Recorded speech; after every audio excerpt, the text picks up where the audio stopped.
चलिए आज एक बार फिर ये क्लास आपके साथ स्टार्ट करते हैं। आज एक बार फिर आपका स्वागत है इम्बाइब इंग्लिश क्लासेस के इस नए वीडियो लेक्चर में।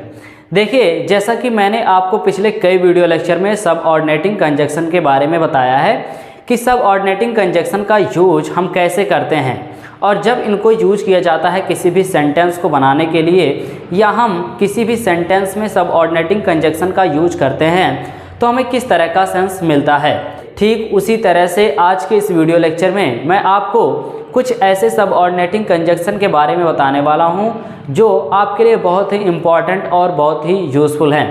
देखिए, आज का वो सबऑर्डिनेटिंग कंजक्शन क्या है। देखिए, आज के इस वीडियो लेक्चर में मैं आपको बताऊंगा सो के बारे में, हैंस के बारे में, हैंस फोर्थ के बारे में, देयरफॉर के बारे में, that's why, that's the reason, for as much, indeed, in fact और एक्चुअली, कि इस तरह के सबऑर्डिनेटिंग कंजक्शन का यूज हम कहाँ पे करते हैं, किस तरह के सेंटेंस को बनाने के लिए हमें इस तरह के सबऑर्डिनेटिंग कंजक्शन का यूज करना होगा और करना चाहिए। देखिए, मैं आपको वन बाय वन करके बताऊंगा। आप इस वीडियो लेक्चर को शुरू से लेके अंत तक देखिए, आप बहुत कुछ सीखने वाले हैं इस वीडियो लेक्चर से। देखिए, यहाँ पे सबसे पहले मैं आपको बताऊंगा so, hence, henceforth, therefore, that's why, that's the reason के बारे में और फॉर एज मच इसके बारे में कि इसका यूज हम सेंटेंस में किस सेंस के लिए करते हैं और इनका यूज कैसे किया जाता है सेंटेंस को बनाने के लिए। यहाँ पे देखिए, अगर हम बात करें इन सभी सबऑर्डिनेटिंग कंजक्शन के बारे में कि इनका यूज किस लिए किया जाता है, क्या सेंस आएगा हमारे सेंटेंस में जहाँ पे हम इस तरह के सबऑर्डिनेटिंग कंजक्शन का यूज करेंगे, तो देखिए, अगर आपके सेंटेंस में इसलिए या इस कारण से का सेंस आ रहा है तो आप इसलिए या इस कारण से के सेंस के लिए so, hence, henceforth, therefore, that's why, that's the reason, for as much, इनमें से किसी का भी यूज कर सकते हैं इस सेंस के लिए। देखिए, यहाँ पे इसी से रिलेटेड मैंने यहाँ पे दो सेंटेंस लिया है और आप पाएंगे इस सेंटेंस में कि इस सेंटेंस में इसलिए या इस कारण से का यूज किया गया है। अभी मैं आपको बताऊंगा कि किस तरह से हम इनका यूज करते हैं इस तरह के सेंटेंस को बनाने के लिए। सबसे पहले आप सेंटेंस देखिए, सेंटेंस क्या लिखा हुआ है। रोहन पूरे साल कठिन परिश्रम किया, इस कारण से उसने 100 में से 90 नंबर पाया या लाया। यहाँ पे देखिए, इस सेंटेंस में इस कारण से का सेंस आ रहा है, ठीक है। और दूसरे सेंटेंस को देख लेते हैं। देखिए, दूसरा सेंटेंस क्या है। अंग्रेजी हमारे लिए बहुत ज़रूरी है, इसलिए हमें अंग्रेजी सीखना चाहिए। यहाँ पे देखिए, इस सेंटेंस में इसलिए का सेंस आ रहा है। अब देखिए, आप दोनों सेंटेंस में ये पा रहे हैं कि दोनों सेंटेंस में इस कारण से या इसलिए का सेंस आ रहा है। अब दोनों सेंटेंस को बनाने के लिए हमें इनमें से किसी का भी यूज करना पड़ेगा। यहाँ पे देखिए, अगर आप therefore, that's why, that's the reason या henceforth, hence for as much किसी का भी यूज अगर करना चाहते हैं तो आप कर सकते हैं इस सेंस के लिए। चलिए हम सेंटेंस को बनाते हैं, देखते हैं हमारा सेंटेंस किस तरह से बनता है। देखिए, रोहन पूरे साल कठिन परिश्रम किया, तो सेंटेंस कैसे बनेगा। Rohan worked hard. यहाँ पे देखिए, पूरे या सारे के लिए हम किसका यूज करते हैं। देखिए, अगर आपको याद हो तो मैंने प्रीपोजिशन में आपको ये बताया है कि सारा या पूरा के लिए हम किसका यूज करते हैं। देखिए, सारा या पूरा के लिए आप होल का भी यूज कर सकते हैं, एंटायर का भी यूज कर सकते हैं या थ्रू आउट का भी यूज कर सकते हैं। फिलहाल मैं यहाँ पे थ्रू आउट का यूज कर रहा हूँ। थ्रू आउट का मतलब क्या होता है, सारा या पूरा। Through out year. यहाँ पे देखिए, रोहन पूरे साल कठिन परिश्रम किया इस कारण से।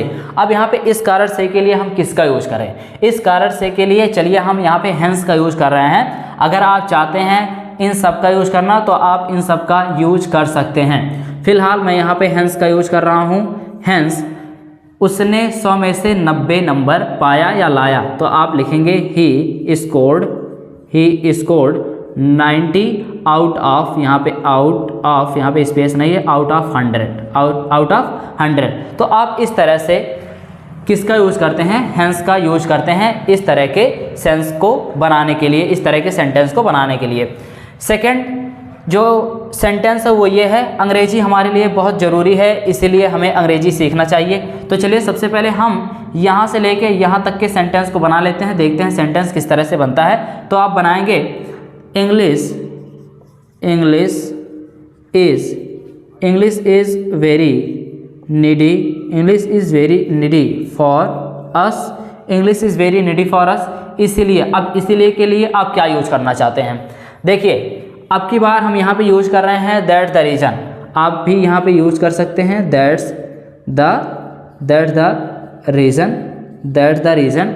हमें अंग्रेजी सीखना चाहिए, तो यहाँ पे देखिए वी शुड लर्न इंग्लिश। यहाँ पे आप इस तरह से सेंटेंस को बनाएंगे जब आपके सेंटेंस में इस कारण से या इसलिए का सेंस आएगा।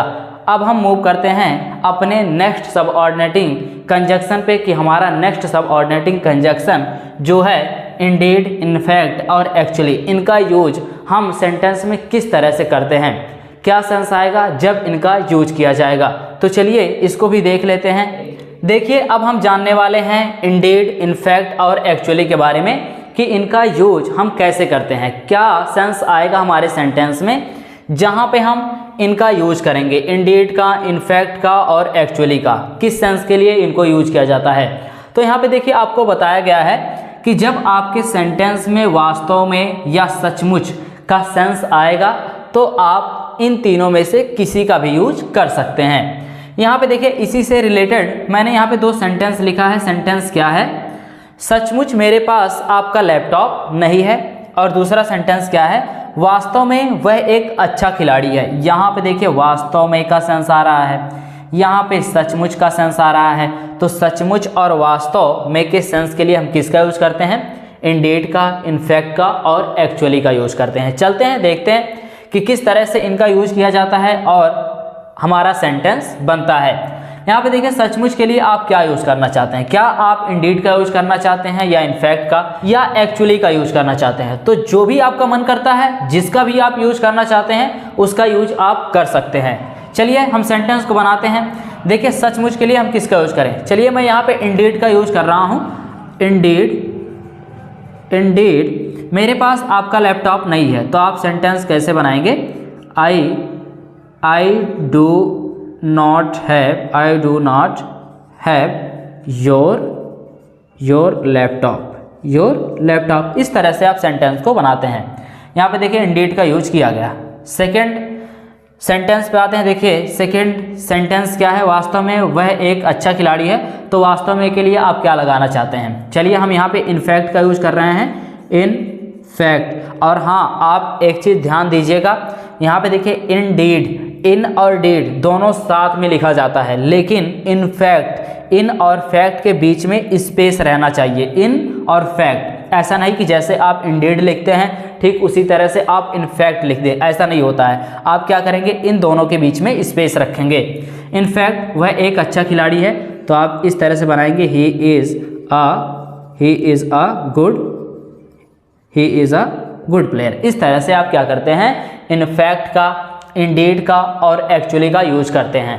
हाँ, यहाँ पे एक चीज़ और मैं आपको बताना चाहूँगा, एक वर्ड के बारे में और, कि अगर आप रियली का यूज करना चाहते हैं, ठीक है, रियली का यूज करना चाहते हैं इस सेंस के लिए, तो आप क्या कर सकते हैं? आप रियली का भी यूज कर सकते हैं। तो आज के इस वीडियो लेक्चर में मैंने आपको कुछ ऐसे सबऑर्डिनेटिंग कंजक्शन के बारे में बताया जो आपके लिए बहुत ही इम्पॉर्टेंट था जानना, जैसे so, hence, henceforth, therefore, that's why, that's the reason, for as much. इनका यूज हम कहाँ पे करते हैं? इनका यूज हम तब करते हैं जब हमारे सेंटेंस में इसलिए या जिसके कारण का सेंस आता है, तो हम किसका यूज करते हैं? इन सभी का यूज करते हैं। और जब हमारे सेंटेंस में वास्तव में या सचमुच का सेंस आता है, तो हम किसका यूज करते हैं? इन सभी वर्ड का यूज करते हैं। तो आज के इस वीडियो लेक्चर में बस इतना ही। फिर मिलते हैं आपसे जल्द ही एक नए टॉपिक के साथ। थैंक यू इस पूरे वीडियो को देखने के लिए।